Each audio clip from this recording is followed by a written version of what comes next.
Coucou les candidats, si vous vous préparez à passer les concours administratifs et notamment les oraux, j'ai une question pour vous. Donc vous êtes nommé attaché, vous êtes affecté dans une préfecture, votre secrétaire général vient vous voir un matin et vous demande de le remplacer au pied levé à une réunion qu'il devait présider l'après-midi. Vous le faites, vous allez à la réunion, vous la présidez, mais au milieu de la réunion, le secrétaire général revient, alors que ce n'était pas prévu, et donc il reprend sa place, mais il n'y a plus de place pour vous autour de la table et il n'y a plus de chaises disponibles. Que faites-vous? Voilà, donc ça, moi, c'est la question que le jury du concours d'attaché d'administration de l'État organisé par le ministère de l'Intérieur m'a posé l'année dernière. Donc clairement, je ne m'étais pas du tout préparée à cette question-là. J'avais révisé plein de trucs, j'avais révisé la laïcité, j'avais révisé le collègue qui arrive alcoolisé, les collègues qui veulent tous leurs vacances en même temps, moi qui aurais un chef qui me demanderait de rester alors que je dois partir. Enfin, j'avais révisé tout ça, mais alors le coup de la chaise, je reconnais, j'ai pas révisé. D'ailleurs, je me souviens très bien leur avoir dit ça. Je leur ai dit, oh, ben alors cette question-là, je me la suis jamais posée. Et je me souviens qu'un des membres du jury m'a répondu, bah oui, c'est pour ça qu'on vous la pose. Donc en fait, moi ce que j'ai dit, c'est que bah, j'irai chercher une chaise. Et donc je reviendrai avec une chaise pour m'asseoir. Là-dessus, ils m'ont dit, bah oui, mais il n'y a plus de place autour de la table. Je leur ai dit, bah s'il n'y a plus de place, je reste derrière un petit peu sur le côté du SG. Et puis ils sont passés à autre chose. Donc voilà, pour le coup, j'ai été admise au concours, j'ai eu 17 à l'écrit et 16 à l'oral. Donc ça n'a pas dû leur déplaire comme réponse. J'en avais parlé après le concours à des collègues. Il y en a qui m'ont dit, bah j'aurais fait comme toi, j'aurais dit, bah je reste derrière le SG, mais ils auraient essayé de voir si quelqu'un pouvait aller chercher la chaise pour eux, ce qui évitait qu'ils sortent de la réunion. J'ai eu aussi un collègue qui m'a dit non, bah moi j'aurais quand même, ça m'aurait pas plu et j'aurais été voir le secrétaire général plus tard pour le lui dire. Moi honnêtement ça m'était même pas passé par l'esprit. Peut-être que c'est ça que le jury voulait voir justement, si ça allait nous toucher ou pas. Honnêtement, je sais pas si on est déjà dans la catégorie A depuis longtemps, si peut-être on est directeur, se permettre d'aller dire au secrétaire général qu'on n'est pas content pour une histoire de chaise. J'en sais rien, même si ça se ferait, mais peut-être, mais pour un concours d'attaché, vous êtes jeune attaché, vous venez d'être nommé, vous êtes forcément soit personne si vous avez réussi le concours en externe, soit B ou C si vous avez réussi les concours internes. Donc pour le coup, moi c'était l'examen professionnel. Donc je vois mal un attaché aller dire au SG, ah, je suis pas content pour une histoire de chaise. Donc voilà, donc je sais pas trop ce qu'il voulait, ce qu'il voulait pas. En tout cas, moi j'ai répondu ça et c'est passé.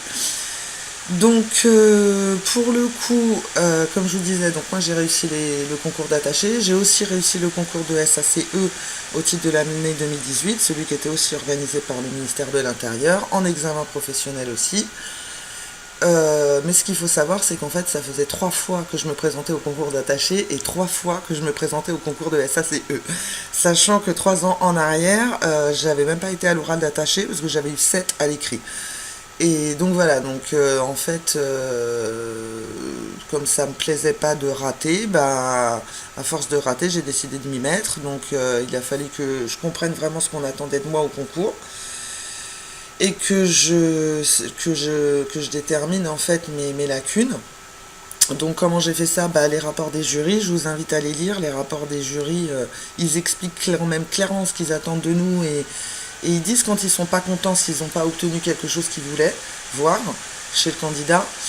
Et la deuxième chose, c'est discuter avec tous les autres candidats en fait. Il faut absolument essayer de discuter avec tous les gens qui passent des concours pour voir bah voilà les questions que eux aussi ils ont eues, eux selon leur degré de révision ou pas. Ils peuvent aussi énormément vous apporter dans les échanges. Il ne faut pas hésiter à discuter avec les autres candidats. Au début c'est dur, moi je ne le faisais pas, parce que je pense que je voulais pas qu'on voit bah, que j'étais nulle en fait et que je connaissais rien. Et au final c'est un tort parce qu'on n'est pas nul, on est en train d'apprendre. et on apprend plus vite si on discute des choses avec d'autres personnes que si on essaye tout seul chez soi d'apprendre des définitions par cœur, quoi. Donc voilà, je vous conseille vraiment, vraiment, vraiment de ne pas hésiter à partager avec les autres candidats. Donc voilà, donc pour le coup, moi à l'époque où je révisais, donc j'aurais donné n'importe quoi pour avoir les questions des autres candidats. Donc il y en avait qui donnaient, il y en avait qui donnaient pas. Moi je vous propose de vous les donner, je vous les donne complètement gratuitement. Je les partage avec vous. Je vous invite, voilà, à y réfléchir, parce que de toute façon sur des mises en situation, comme l'exemple que je vous ai donné, il n'y a pas de réponse parfaite. Dans certains cas, il n'y a même pas de bonne ou de mauvaise réponse. Le jury, ce qu'il veut voir, c'est votre cheminement de pensée, en fait. Donc n'hésitez pas à demander des précisions sur la situation, le contexte, parce que ça va affecter votre réponse. Et ensuite, eh ben, lancez-vous et puis souriez. Hein, c'est toujours mieux. C'est vrai que c'est pas évident, on est stressé au moment des oraux, mais il faut aussi garder une certaine légèreté, parce que de toute façon c'est un moment difficile, et voilà, c'est déjà bien que si vous y allez, c'est déjà bien.